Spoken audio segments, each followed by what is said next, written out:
17वीं लोकसभा चुनाव के तिथि के घोषणा हो गई बा और जहाँ जहाँ प्रथम चरण में चुनाव बुड़ुए वजह प्रचार भी बहुत जोर शोर से चल रहा बा। बिहार में 4 जगह प्रथम चरण में चुनाव हुई, ओकरा में 1 नंबर में बा औरंगाबाद। औरंगाबाद के विषय में अगर कहल जाओ तो औरंगाबाद पूरी तरह से सत्येंद्र बाबू के गढ़ कहल जाला। अनुग्रह बाबू के ये क्षेत्र हुए और एजा से लगातार उनकर परिवार चुनाव में बा। ये पहला ऐसा 17वीं लोकसभा बुड़ुए 2019 में जौन हो रहा बा। ये चुनाव में सत्येंद्र बाबू के परिवार से केहू चुनावी अखाड़ा में नहीं खे। नमस्कार, गोड़ लागत स्वागत पर बोलो कि न्यूज़ बिहार के यूट्यूब चैनल भारत लाइव में। चर्चा तो बहुत भइल और बहुत तरह के भइल, लेकिन ये चर्चा इतिहास रची आवे वाला कई वर्ष तक, कई पीढ़ी तक। चूँकि सत्येंद्र बाबू जौन की बिहार के मुख्यमंत्री रहन, उनका परिवार के वर्चस्व पहले भी और बाद में भी ये क्षेत्र में लगातार बनल बा। अब के हाली ये भ्रांति टूट रहा बा और एक नया प्रयोग के अखाड़ा भी औरंगाबाद बन गई। कांग्रेस पूरी तरह से बात खाटी डिटरमाइंड रहे, पूरा आश्वस्त रहे कि औरंगाबाद सीट उनका से ना छिनाई।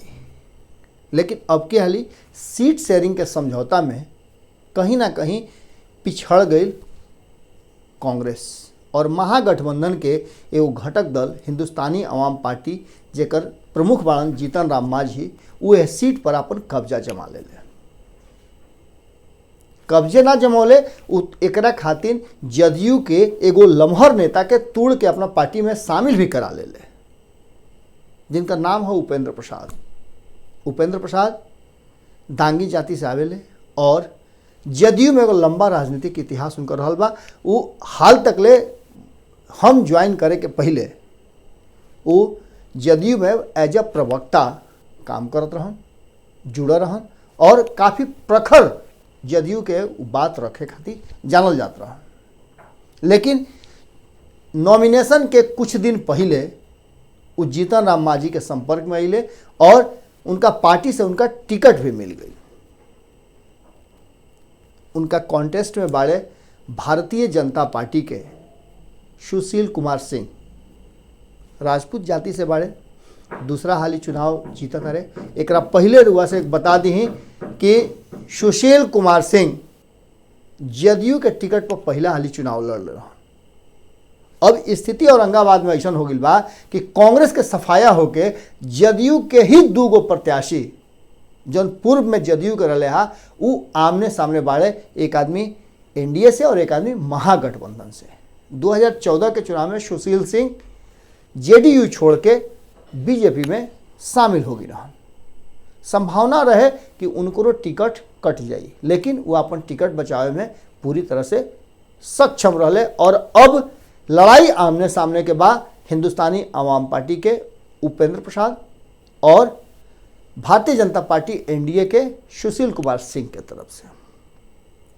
एकरा में गौर करे वाला बात यह बा कि ये पूरा लड़ाई में कहीं ना कहीं कांग्रेस अपना के बैकफुट पर मान रहा बा, चूँकि कांग्रेस के जमीन एजा से अब खिसक चुकल बा।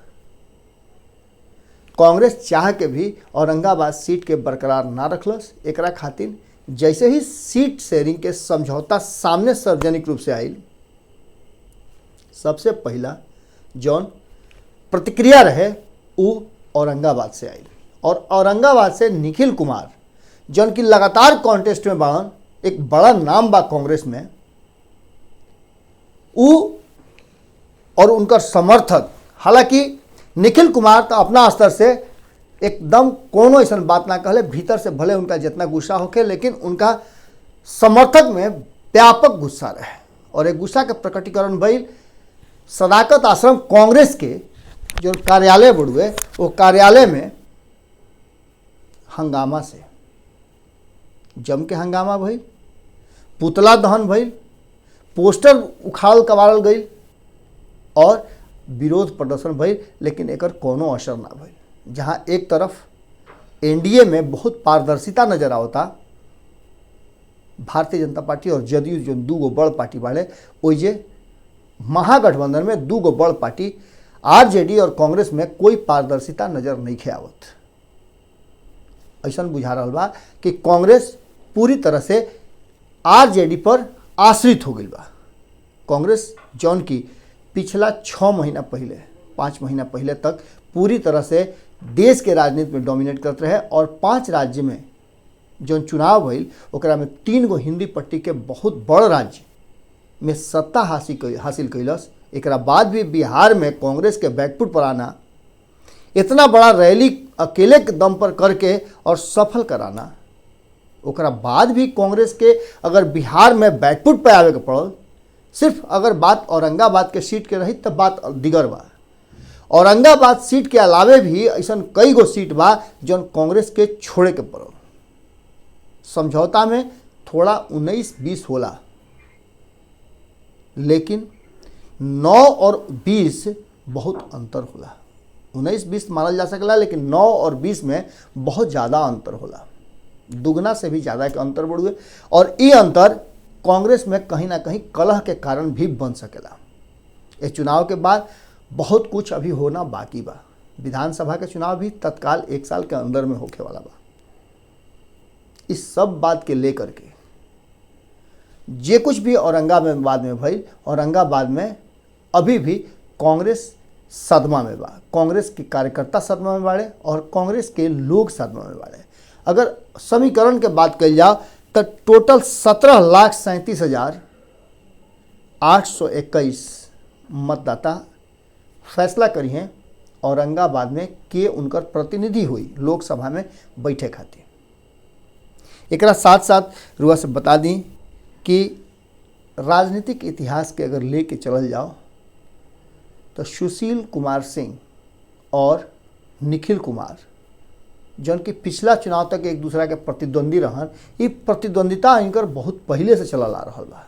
दूगो परिवार जौन राजनीतिक रूप से और सामाजिक रूप से औरंगाबाद के पूरा परिक्षेत्र में बड़ा मानल जाला, ओकरा में ये दोनों परिवार, सत्येंद्र बाबू के परिवार और लुटन सिंह के परिवार, राम नरेश सिंह उर्फ लुटन सिंह सुशील कुमार सिंह के पिताजी के नाम रहा। राजनीतिक रूप से वो बहुत सक्रिय रहे हैं और लगातार वो राजनीति में जुड़ल रहे हैं। उनके विरासत के लेकर के सुशील कुमार सिंह सामने अले, जदयू के टिकट पर 2009 में चुनाव जीतले और 2009 में चुनाव जीतला के बाद 2014 में जब स्थिति देखले कि जदयू के ठीक नहीं खे तो भारतीय जनता पार्टी में शामिल हो गए रहन। वो घड़ी भी वो हरैले रहन निखिल कुमार के। हालांकि एक बीच में राजद ओजा एगो प्रयोग शुरू कैले रहा और 2009 से ही प्रयोग शुरू हो गया रहा कि राजपूत विरासत के वजह से खत्म करेगा। आरजेडी के तरफ से 2009 में शकील अहमद के खड़ा कैल गए रहे। वो घड़ी भी निखिल कुमार चुनाव मैदान में रहन, लेकिन जो राजपूताना बढ़ुए इस क्षेत्र के पहचान ओकरा के कोई तोड़ ना पावल। अब तक के इतिहास में राजपूत ही वजह से जीतत रहन। अब के हाली फिर से उस प्रयोग के आगे बढ़ाते हुए महागठबंधन, यानी कहल जाओ तो महागठबंधन जेकरा के लीड कर रहा बा आरजेडी, वो एगो फिर से प्रयोग कैले बढ़ुए और अब की हाली जीतन राम मांझी वजह से चुनाव लड़ता, जिन्हें उनकर पार्टी चुनाव लड़ रहा बा। उनका पार्टी के उपेंद्र प्रसाद के देखे वाली बात हुई कि वो कितना ज़बरदस्त टक्कर दे पावता। अगर विधानसभा के बात करी तो इस क्षेत्र में कुल विधानसभा के संख्या जौन बा वो 6 गो बा। ये 6 विधानसभा में कुटुम्बा बड़ुए औरंगाबाद बा। औरंगाबाद और कुटुम्बा विधानसभा पर कांग्रेस के कब्जा बा। रुआ के पहले बतैनी है कि कांग्रेस के एजा बहुत बढ़िया जनाधार रहा। ओकर जनाधार के पीछे सत्येंद्र बाबू के बहुत बड़ा इतिहास रहा। ओकरा के लेके निखिल कुमार चलत रहे। तो 2 क्षेत्र पर औरंगाबाद और कुटुम्बा पर कांग्रेस के कब्जा बा। एकरा बाद रफीगंज के बात करी और टेकारी के तो एकरा में जेडीयू के कब्जा बा। 1 सीट पर हिंदुस्तानी आवाम पार्टी के खुद प्रमुख जीतन राम मांझी विधायक बाड़न और 1 सीट गुरुआ जौन बा ओजा राजीव नंदन बाड़न बीजेपी के।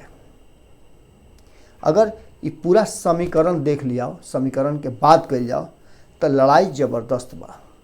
सुशील कुमार सिंह के निखिल कुमार टक्कर देवे वाला रहे है, लेकिन अब की हाली उनका एक अलग तरह के टक्कर मिली। राजपूत लोग में गुस्सा जरूर बढ़ुए है बात के कि निखिल कुमार के टिकट ना मिलल। हो सकेला कि राजपूत लोग सवर्ण जौन बाड़े वो शिफ्ट कर जास, लेकिन ये पता चली हमनी के 23 मई के जब चुनाव परिणाम के घोषणा हुई। तत्काल औरंगाबाद में लड़ाई बहुत टक्कर के बाद 11 अप्रैल के हुआ प्रथम चरण के चुनाव में मतदान हुई। मतदाता पूरी तरह से अभी शांत बाड़े। मतदाता के तरफ से कोई भी बात खुल के सामने नहीं खे आवत। लड़ाई कांटे के बाद टक्कर बहुत जबरदस्त बा। चुनाव में जे भी सही हुई ओकरा के चुने के हमने के शुरू से आग्रह करते हैं। जा जनता लोग औरंगाबाद के आज खबर रुआ के देखौनी और वोट रुआ के 11 तारीख के करे के बा। 9 तारीख के संध्या 5 बजे चुनाव प्रचार थम जाई। यह बीच में रुआ लोग सही प्रत्याशी, चूँकि ऑप्शन जौन बा वही में से चुने के बा। वोट जरूर देव सब है और वोट देवे के पहले अपना मन में ही बात बैठा ले कि देश खातिर, संविधान खातिर और लोकतंत्र के मजबूती खातिर वह वोट करतनी। न्यूज़ बिहार और भारत लाइव के खबर रुआ लोग के एजा तक देखनी, एकरा खातिर बहुत बहुत धन्यवाद, आभार व्यक्त करते हैं। जा पूरा खबर देखला के बाद है कमेंट बॉक्स पढ़ुए, कमेंट बॉक्स में रुआ आपन विचार जरूर दे। कोनो सुझाव बा तो इहो दे सकिले। नंबर बा 72 777 65 303 7277765303। एकरा साथ साथ ईमेल आईडी editornewsbihar@gmail.com। रुआ कुछ भी सुझाव दिहल चाहतनी, कुछ बतावल चाहतनी, कोनो राय बा तो सहर्ष स्वामी के स्वीकार करो। जा फिर मिलता नहीं कोनो क्षेत्र के समीकरण लेकर के, विश्लेषण लेकर के गोड़ लगाता नहीं। हमारे फेसबुक पेज को लाइक करें, ट्विटर पर फॉलो करें न्यूज़ बिहार लाइव, और साथ ही साथ हमारे यूट्यूब चैनल को सब्सक्राइब करें। सब्सक्राइब करने के बाद बेल आइकन दबाना ना भूलें। धन्यवाद।